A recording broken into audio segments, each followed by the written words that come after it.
নমস্কার, আমি সায়নিতা। আমি চলে এসেছি তারাপীঠের দ্বিতীয় দিনের ভ্লগ নিয়ে। দ্বিতীয় দিন তারাপীঠে আমরা ছিলাম না। আমরা তারাপীঠ থেকে গিয়েছিলাম বীরচন্দ্রপুর, যেটাকে আমরা বলবো পশ্চিমবঙ্গের লুকানো বৃন্দাবন এবং মহাভারতের এক টুকরো কোণ। কেন বলবো? কারণ এখানে গোটা গ্রামটা জুড়ে আছে আমাদের রাধাকৃষ্ণ, গৌর নিতাই, পঞ্চপাণ্ডব, মহাভারত এইসবের নানা রকমের তথ্য।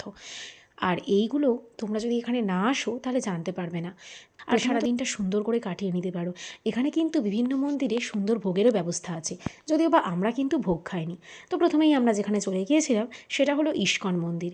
এইটুকু গ্রামের মধ্যে এত সুন্দর করে যে মন্দির বানানো যায় সেটা যদি আমরা এখানে না আসতাম তাহলে হয়তো জানতাম না বা বিশ্বাস করতাম না। ইস্কন মন্দিরের সৌন্দর্য দেখে আমরা চলে গিয়েছিলাম নিতাই তরুণ দিয়ে নিতাই বাড়িতে। এটা নাকি নিত্যানন্দ প্রভুর জন্মস্থান। না না, নবদ্বীপেরটা হচ্ছে গৌরাঙ্গ প্রভুর জন্মস্থান, আর এটা হলো নিত্যানন্দ প্রভুর জন্মস্থান।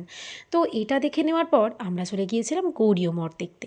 এই গৌড়ীয় মঠটাও নিত্যানন্দ প্রভুদের একটা বিশেষ স্থান বলে মনে করা হয়। এরপর চলে গিয়েছিলাম হাঁটুগাড়া আশ্রম, যেখানে গোটা মন্দিরটা জলের তলায়, শুধু দেখো চূড়াটা দেখতে পাওয়া যায়। অনন্ত প্রভুর মা নাকি ওনাকে বলেছিলেন একদিন স্নানের জন্য, তো উনি তখন সাত সমুদ্র এবং সাত নদীকে এই জায়গায় এনে একত্রিত করেছিলেন। এখানকার জল নাকি ভীষণ পবিত্র।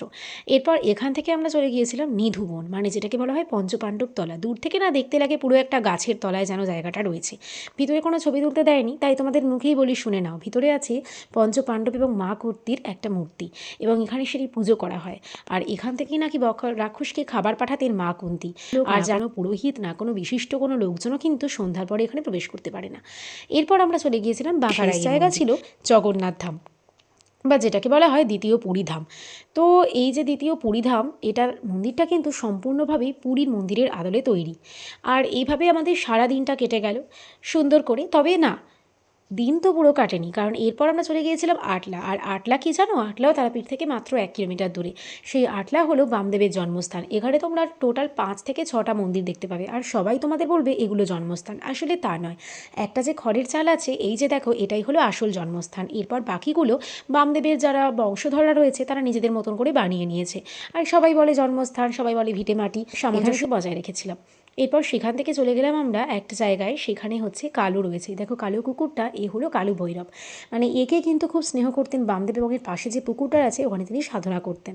এরপর গর্ভগৃহের শিবলিঙ্গ দেখে নিলাম। এভাবে আমাদের সারা দিনটা কেটে গেল। আর আমরা যেহেতু পুজো দেবো তাই আমরা নিরামিষ খেয়েছিলাম এই দিনটা।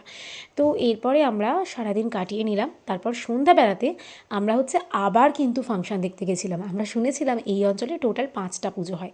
প্রথম দিন আমরা সেখানে গেলাম, সেখানে ছিল বিস্কিট এবং খড় দিয়ে তৈরি, ধান দিয়ে তৈরি প্রতিমা, এবং তার সাথে আমরা সেখানেও ফাংশন দেখলাম। এই ফাংশনটাতে আমরা দেখলাম ছোটো ছোটো বাচ্চাদের সব কম্পিটিশান হচ্ছে, আর এগুলো দেখতে দেখতে বেশ এনজয় করে নিলাম। আর এইভাবেই কেটে গেল আমাদের এই দিনটা। টাটা, পরের ভ্লগ নিয়ে খুব তাড়াতাড়ি আসবো।